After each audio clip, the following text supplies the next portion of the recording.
waliigaltee haaromsuudhaaf wanti beekame tokko illee jiru jechuudhaan Virgil van Dijk kan inni dubbate taphataan murteessaan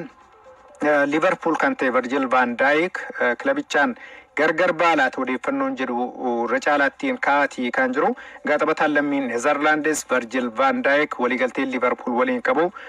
goolabamuudhaaf kan inni jiru xumura barichaatti inni goolabamaa amajjii tokkorraa eegaluudhaan ammoo kilaboota biroo waliin dubbachuudhaaf illee ni danda'a waan ta'eef taphataan kun waliigaltee isaa Liverpool keessatti ni haaromsamoo hin haaromsu kan jiru hanga ammaatti wanti beekamee hin jiru miidiyaaleen garaagaraas dhimma kana deddeebiidhaan dhaadhessaati kan isaanii turanii taphataan umurii 33 Virgil van Dijk Anfield Road turuudhaan kilabichaa waliin waancaa dabalataa argachuu akka barbaadudha himamaatii kan jiru egaa Liverpool yeroo tokkottiin taphattoota akka tasaattiin yeroo inni gallakkisu ilaalaa turreet kan jiru kanaan dura taphataa inni gallakkise keessaa Sadio Maaneen osoo ga'umsa fooyyaa irrattiin argamu kilabicha keessaa dhiibamee ba'uudhaan komiin guddaan Liverpool irrattiin kaa'atii kan ture kanaan irrattiin taphattoonni hedduun kilabicha yeroo gallakkisanittiin iftoominni jiru jedhamuudhaan qeeqamaatti kan ture kilabni kun hanga ammaattiin murteen tokko illee hin jiru waan boru fidee dhufu immoo walumaan ilaalla jechuudhaan Virgil van Dijk kan inni dubbate Virgil van Dijkin alatti taphattoonni murteessoon Liverpool qabu keessaa Trent Alexander-Arnold akkasumallee Mohamed Salah waliigalteen isaanii hanga ammaattiin hin haaromfamne xumura bara kanaatti waliigalteen isaanii ni xumuramaa ga'a. Mohamed Salah tapha kaleessaa 6-3 Tottenham mo'atan irratti gooliiwwan 2 galcheeti kan jiru turtii isaa Liverpool keessattiin gooliiwwan 229 galchuudhaan akka Liverpool ittiin taphattoota goolii danuu galchan keessaa sadarkaa arfaffaa qabateeti kan inni jiru taphataan lammii Ijipti kun bara kana keessattiin gooliiwwan 18 galchee jira kanneen keessaa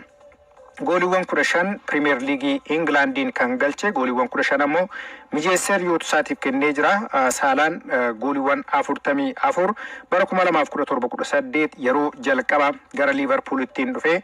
taphataa galchuu danda'eera sanaan boodas waggaadhaan giddugaleessaa yoo xiqqaate goolii 10 fi isaa ol galchuudhaan kilabichi waancaa Premier League akkasumallee Champions League kilaboota Awurooppaa akka argatu taphattoota addarummaadhaan dandeessan keessaa isa tokkodha carraan isaas maal ta'uu danda'a kan jiru eegamaati kan jiru Virgil van Dijk dhimma Mohamed Salaatiin wal qabatus kaasee jira Mo Salaan bara addaa dabarsaati kan inni jiru fuuldurattiin anas ta'e isaa akkamiin kilabichi nu qabachuu danda'a kan jiru yookiin maaltu akka uumamuutii danda'u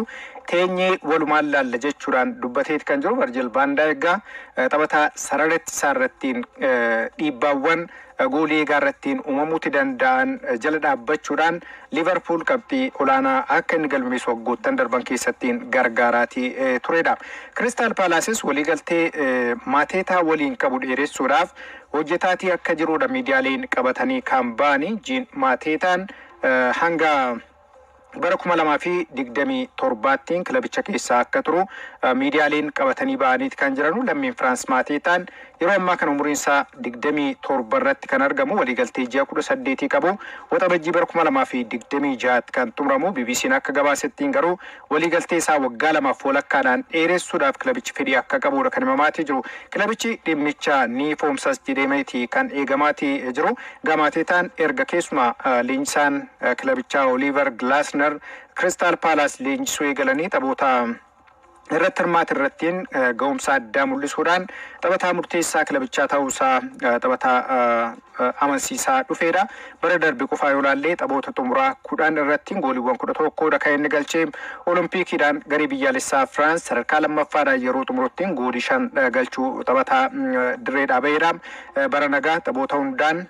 taphoota 21 irratti hirmaate keessaa gooliiwwan 7 galchuudhaan lamaan mijeessee kan kenne Mateetaadha Crystal Palace Premier League England sadarkaa 16ffaarra haa jiraatu illee malee taphataan kun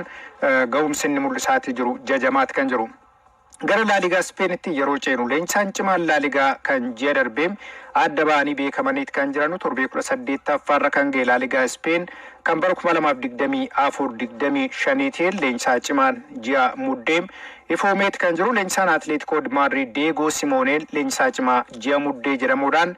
kan isaan filatamanii ji'a muddee keessa Atleetico Madrid leenjisaa taphoota La Liga Spain sadii irratti osoo muumamin sadanuu injifachuudhaan kan isaan dirreedha ba'anii Atleetico Madridis qabxii 41 La Liga dursuu akka eegalu taasisuu isaaniitiin wal qabateeti leenjisaa cimaa ji'a muddee jedhamuudhaan leenjisaan kun kan isaan filataman. La Liga Spain torbee 19ffaatti ce'uudhaaf kan jiru torbee 19 osoo hin gahin qabxiiwwan torbee 18 darbaniin galmaa'aniin Hansi Flick rikeerdii gadaanaa galmeessaa akka jiran miidiyaaleen qabatanii ba'aniit kan jiranu qabxiin Hansi Flick kan Xavi Hernandez galmeesse wal bira qabamee olaalamullee gadaanaa akka ta'edha kan himameeti jiru bara 2022-23 bara 2023-24 Xaviin qabxiin inni taphoota 18 jalqabaarraati galmeessise kan yeroo ammaa kanatti leenjisaan duraanii Bayern Munich Hansi Flick galmeessaatti jiranuun ol akka ta'edha kan himameeti jiru. Barcelona hangammaattiin taphoota taasisee irraa bara 2022-23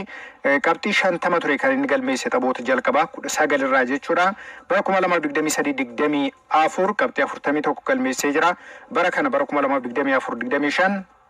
qabxii 38 qofaadha kan inni galmeesse. Kunis Hansi Flick dhibbeentaan mo'amuu isaanii dhibbeentaa 25 akka ta'e ka'eeti kan jiru. Sanaan dura leenjistoota turan laaluudhaaf Ronald Koeman dhibbeentaa 21 turanii Quick Setien dhibbeentaa 16 Xavi Hernandez dhibbeentaa 15 dhibbeentaan mo'amuu isaanii kan baranaa garuu gadaanaa akka ta'edha kan himameeti jiru. Barcelonaan taphoota La Liga Spain 19 bara kanaarraa 5 mo'atameeti kan inni jiru. Kanaan booda qabxii akkamii galmeessuutii danda'a kan jedhu kan eegamudha.